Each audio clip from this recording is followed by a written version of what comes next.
This segment of the Port Jeff Pulse is brought to you by Soundview Heating and Air Conditioning, serving Suffolk County since 1995, providing their customers with unparalleled service and customer care. Make it special, make it Maloney.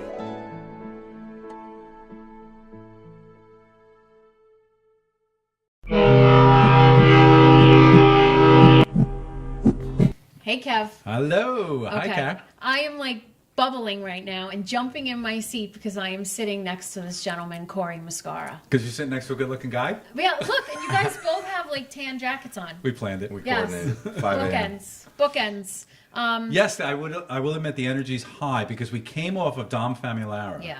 And we're coming to this amazing Yes. man that you tell me that you've met and experienced. Yeah, and you know, I haven't even had an opportunity yet to tap into all the other projects and things that Cory is working on, but I attended a workshop back in January. But prior to that, I kind of started finding out about you through Dr. Michael Hines. Yes. Yes. Oh, I forgot there was that connection. Yeah. So Dr. Michael Hines and I did some workshops at Pat Med Schools in November of 2016. He hired myself and a team of other people to come in and do some things there. And then Cory and I connected on Facebook, you know, which has its blessings, right? Sure We talk does. about this all the time. And then I started following him and seeing everything that he was doing. And Dr. Urasitz, who I now work with, and myself and 2 other women, we all attended Cory's workshop out in Riverhead in January. And it was a 3-hour mindfulness workshop. And it was amazing.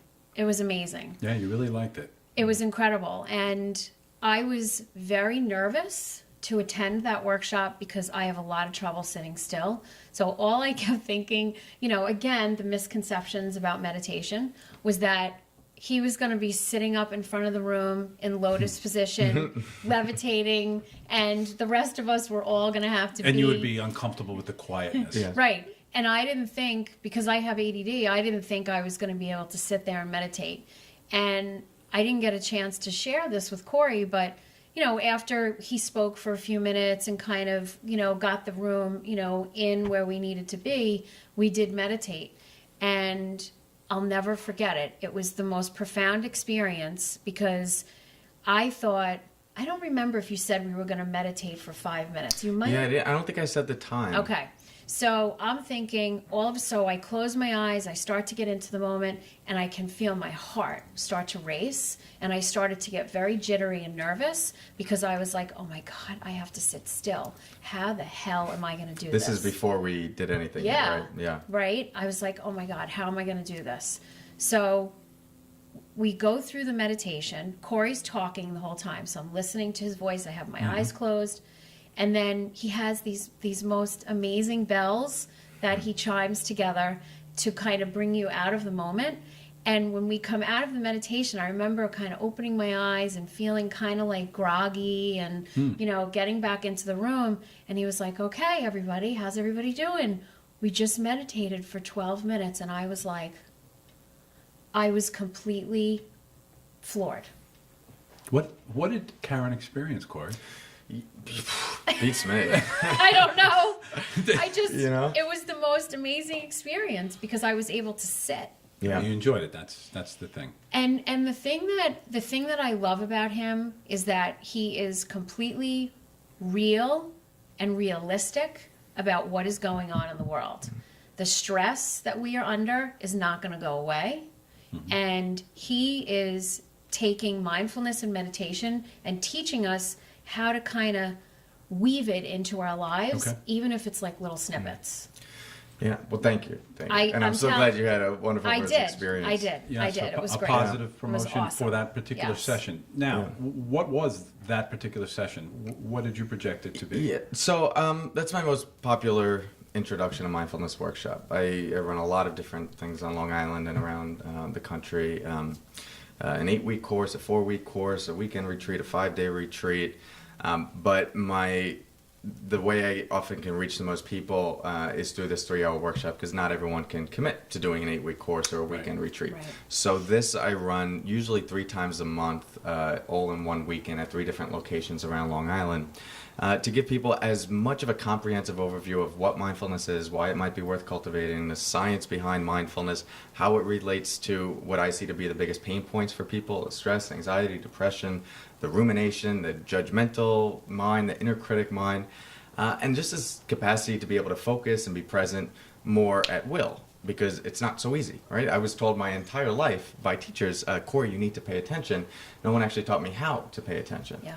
So this ability to be present, to focus, is not just something that comes organically for people, especially in a culture that is, these media companies are just paying for our attention. In order to work with that, we need to cultivate some inner resources to do so. So in this workshop, it's designed to give everyone the basic skills that they need to apply mindfulness into their life, to start a meditation practice. And what Karen's describing is, it's not uncommon to hear feedback like that. Mm-hmm. But people that might be listening might hear what she's saying and go, whoa, that sounds, he must have been doing something crazy, like really mystical. No. Right? No, did you bring your bells? Yeah, so... Oh, we're going to hear these bells. I have They sound so good. I bring these bells around with me more than I bring my phone with me. So people can see these bells and you go, whoa, this looks a little mystical. The main reason I bring these is just because... Oh, they ring true. They make an awesome ringing sound, right? And so I could do this for the next You hour. could not even do that digitally. That is a really good sound. Yeah, right? Yeah. And so I don't even have to talk. I could just do this and you'd have a great experience. But one of the first things we did is we just had people listen to the sound of the bell until it dissolves into silence.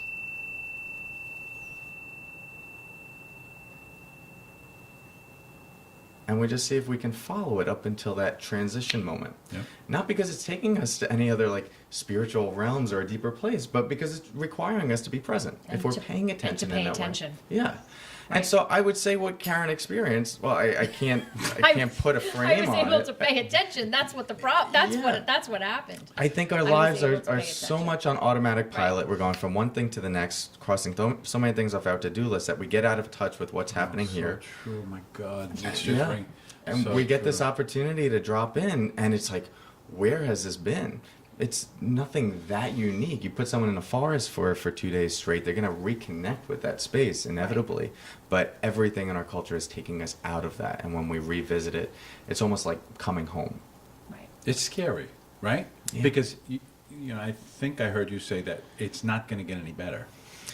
Yeah. I mean, if this device is now ubiquitous through 7 billion people, maybe it's 4 billion now, and it's just not going to get any better. Yeah. Because this is unmindful at times. Well, and the concerns we have around this, I think, are going to be nothing compared to what happens when we have artificial intelligence and we can put a contact lens in right. and just see our entire Facebook news. Like, it's going to be and that's happening very quickly. 5, 10 years, 15 years tops. Absolutely. We're going to And- move I couldn't anywhere. agree more. Yeah. And this is a man that embraces technology as Oh, well. yeah. So he's not saying Right. we need to throw it all out.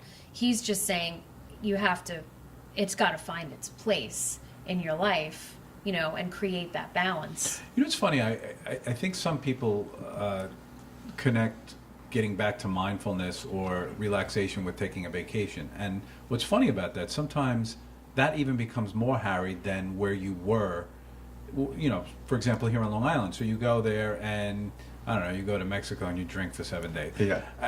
What have you gained in terms of mindfulness? Yeah, that's right.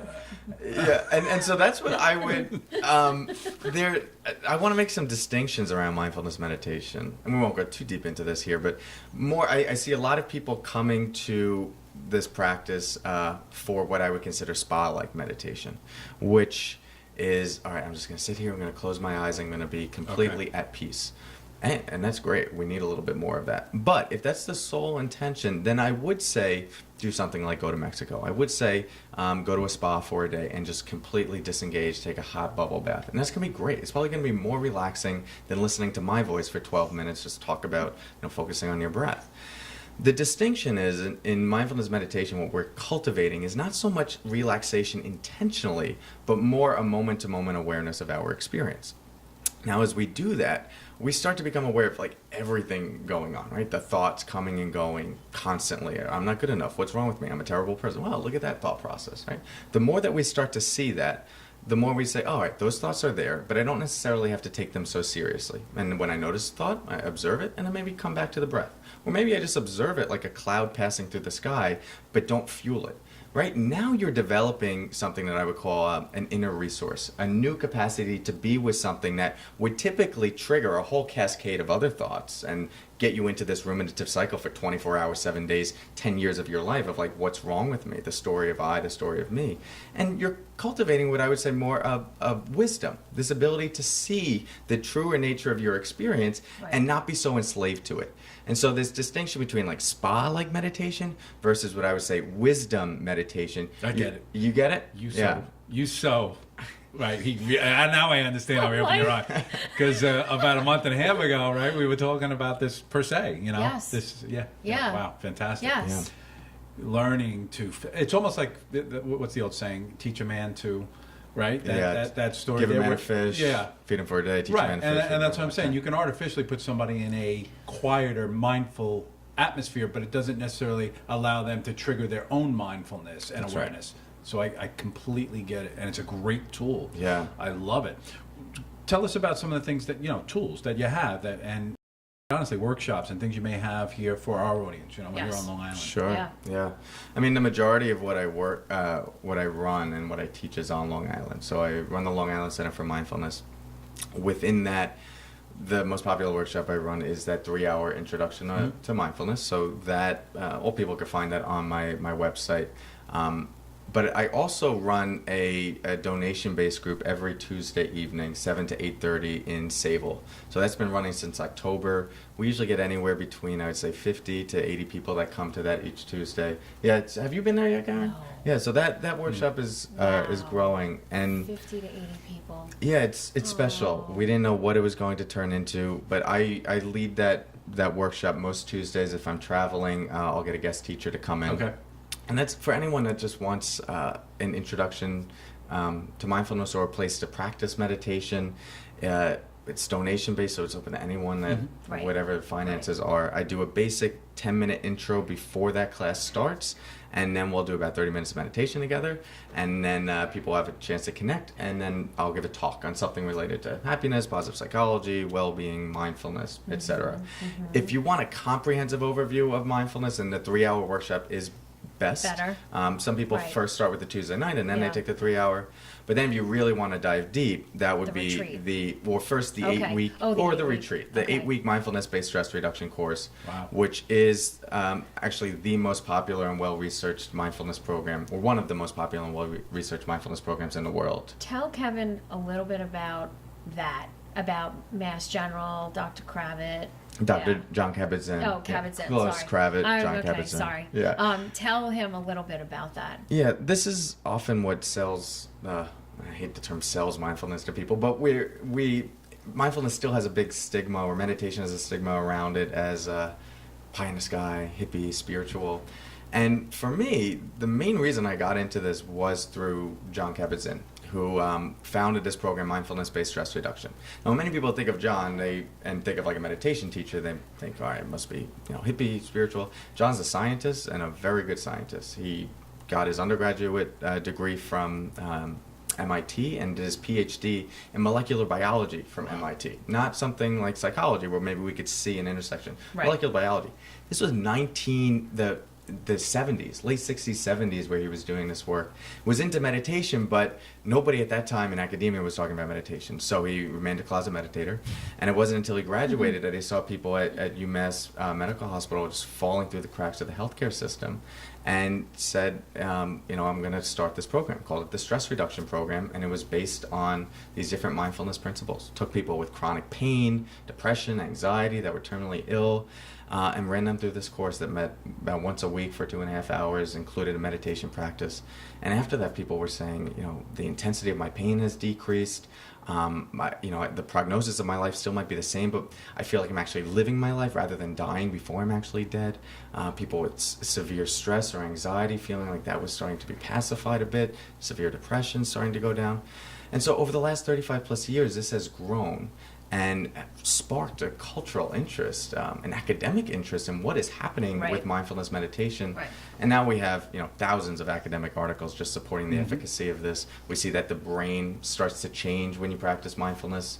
So if you go through this 8-week mindfulness-based stress reduction program, parts of the brain, actually, I'll show you something. Yep. Okay. Neuroplasticity. That's right. So neuroplasticity. I bring this. This is my brain model. So this is a ball of Play-Doh that I bought from Toys R Us. That was awkward. And what we see is through the research, MRIs, fMRIs, that when you engage in this practice, parts of your brain responsible for stress, anxiety, depression, these areas start to shrink.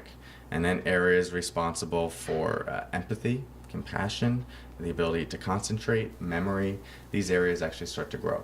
So in many ways, we're seeing that the brain, just like any other muscle in the body, is like any other muscle in the body and can shift. And I like to see mindfulness meditation as a form of mental fitness. If we want to structure the brain in such a way that reduces suffering and improves well-being, Right. this is one of the Right. best evidence-based exercises we have for the brain. Are there other ways you can restructure the brain? Absolutely. Physical exercise does that as well. So I don't want to get too narrow on saying Right. meditation is the only thing. Right. But in terms of the research that is out there to support it, we've taken it from this spiritual practice, which it still is, and I still want to honor that tradition, to also something that is grounded in Science science. and physical. Yes, True, yeah, true. and Yep. health, and Yep. improved health. Yep. Absolutely. You keep that. Yeah. Fantastic. Isn't it cool? Let's hear the bells again. Yeah, right. to Everyone, hear. everyone they wants these awesome? bells. I know. All right. Ready? Yeah. Telling you.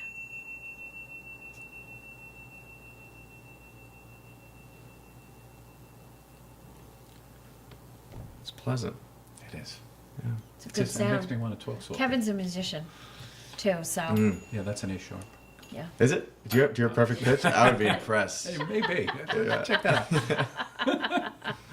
I love that. Good stuff, Car. Good Yep. stuff. Yep. So lots of things to tap into if you go to Yep. Long Island Center. LImindfulness.com. LImindfulness.com. Just type in Long Island Center for Mindfulness into Google. And there's a ton of stuff on Cory's website of all different things that people can tap into.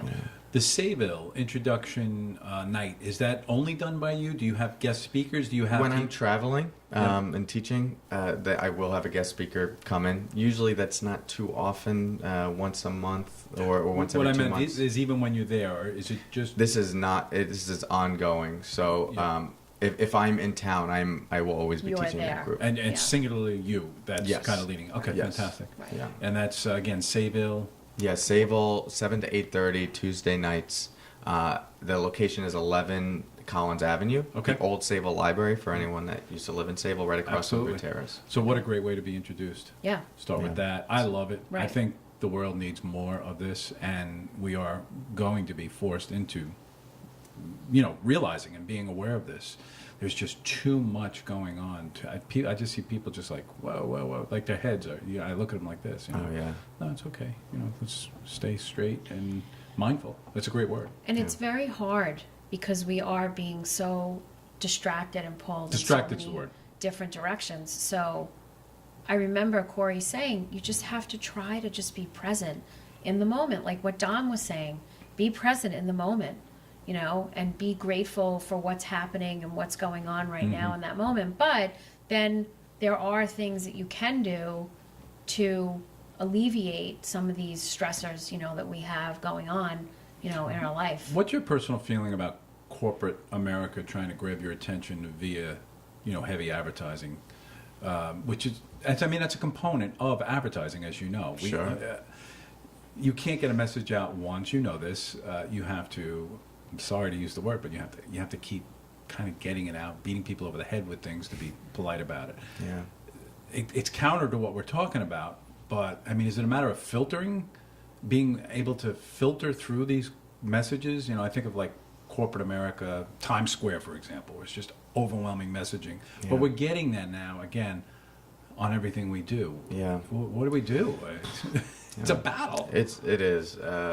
And I wouldn't necessarily say mindfulness is counter to it, because that's just another experience, right? Mindfulness is an awareness that we have. So if we can be aware of what's happening, whether it's we're in the middle of a forest or we're in the middle of Times Square, with an understanding of perhaps our own particular patterns of conditioning or reactivities, or that I am being sucked into this image of someone that I'm seeing and that's what's causing me to want to buy this product. If we can see like, oh, there's a picture, there's a thought, I like that, that triggers an emotion, ooh, this feels good, and then before we know it, our hands are on it and we picked it up and we paid $200 for something we don't need at all, we can bring mindfulness to that process. Mm-hmm. And it's not mutually exclusive from the realities of the world. I'm finding we're needing to be trained avoiders. I'm using that word again because I'll give you an example. If you or somebody else or even somebody semi-famous does something or has an event or has a performance and there's a diatribe of 10,000 comments and 60% of them are negative. In the old world, if there was even 2 negative comments, you would be sensitive to that. But today, you almost have to just forge ahead.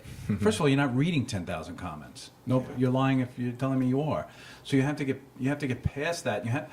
You have to be good at summating the totality of a particular subject or event or negativity or positivity, because the mind can't process like a computer. I mean, it can, but not in that way that I'm thinking about. Right. So I think we're training ourselves to be completely different.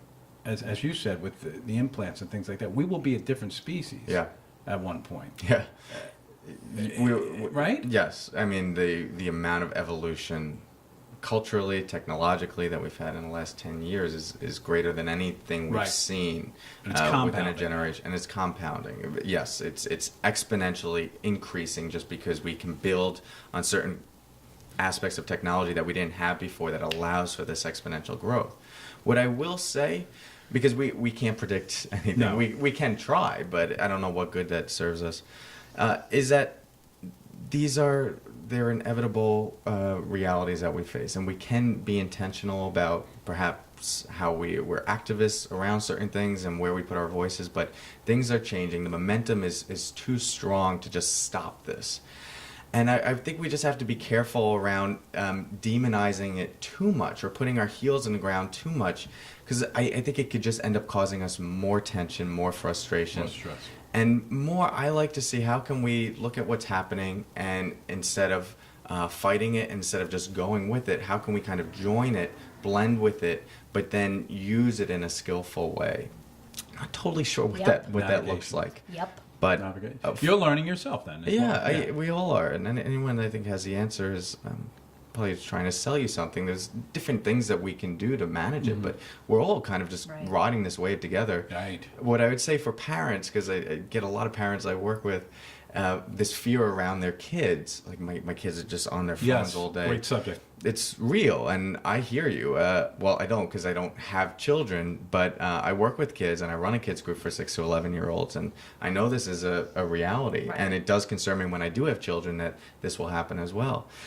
I think a lot of the concerns that we have, or the feeling of like, well, my generation never did this. Yeah, we got to be careful about that. Right, because it's similar to the Elvis Presley generation. Oh, shaking those hips, he's such a bad influence. Like now the stuff that we're concerned about compared to that, every generation has something to say about the generation beneath it.